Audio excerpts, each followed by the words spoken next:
Okay, the incident management process. Preparation for incident handling and response. We want to detect and analyze. We want to classify and prioritize.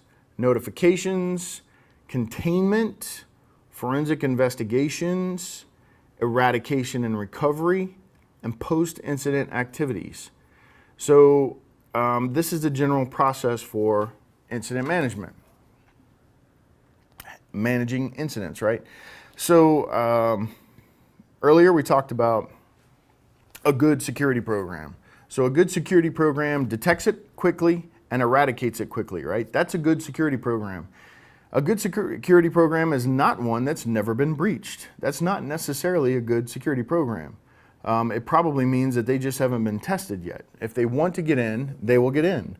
They will phish the organization, which is a common thing to do today, because it's getting harder and harder to get in the front door. So they're going to go in the back door. They're going to start doing phishing and serving up ransomware, things like that. That's probably the number one threat today is phishing and ransomware in that order.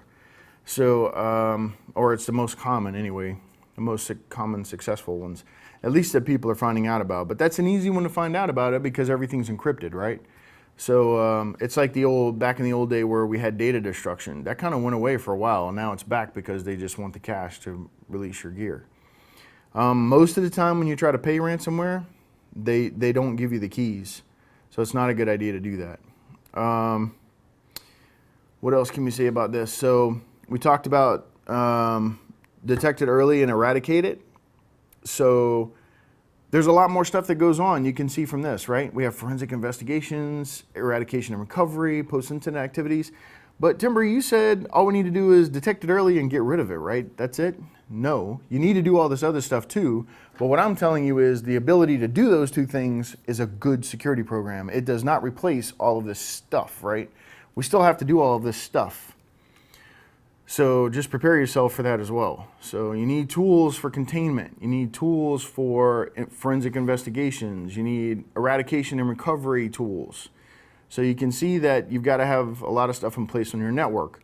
So if you go to work for a company that doesn't have a lot of money, this is going to be a problem, right? You might be able to help them with some open source tools, but you really need, again, I tell people all the time, when you go for an interview, that's a two-way street. You need to interview them and they need to interview you. Are you a good fit? Are they a good fit for you? So just keep these things in mind. You don't want to work at a company, well, it might be good to get experience at working at a company that gets breached every hour and there's nothing you can do about it, just to kind of go through all the fire drills, but it's not a place where you're going to find long-term success. Responsibilities of an incident response team. So as a team, what are our responsibilities? And by the way, in this field, you're always going to be working in teams. You're going to need to work very closely with people. So if you're antisocial, which a lot of elite people in this field tend to have some kind of deficit in one facet or another, it's just a feature, right? The smarter you are, you're missing something else most likely. Not everyone, but you know, it's common to find that. So you're going to need to be able to work with other people, and you're going to have to find a way to do that. So it may not be pretty, but you can do it, right? So you need to keep that in mind. So if you find that you're one of these people, just keep that in the back of your mind that, hey, I need to work with these people, not in competition, but in concert, right? We need to work with them, not like, oh, I told you to do that. No, no, no, that's the last thing you tell someone. Even if you did tell them that, you don't point it out, right? So you're going to be managing security issues by taking a proactive approach towards the customer's security, vulnerabilities, and by responding effectively to potential information security incidents. So we're going to take a proactive response. We want to actively pursue these things. And then we want to provide a single point of contact for reporting security incidents and issues. So we need a policy in place for that. That's going to tell us whom is responsible for handling incidents.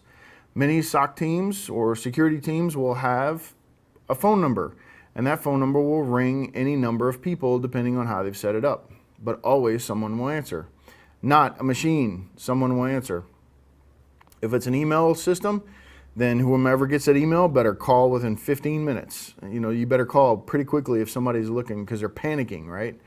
And you don't want to do that. You don't want to panic when there's an incident. You got to be calm and collective and think it through before you act or do anything. Developing before anything comes out of your mouth, completely think it through. Don't open your mouth until you've thought about it. Don't do the knee-jerk reaction. It's very easy to do.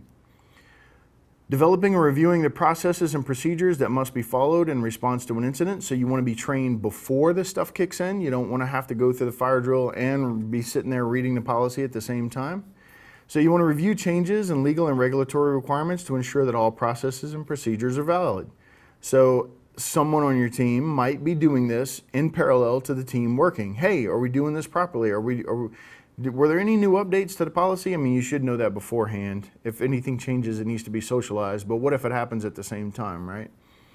So then managing the response to an incident and ensuring that all procedures are followed correctly in order to minimize and control the damage. So we want to minimize and control the damage. If somebody's stealing a database, maybe we turn the database connection off, or at least block that user's IP where the data is being hemorrhaged, right? Because it takes time to steal a terabyte of data.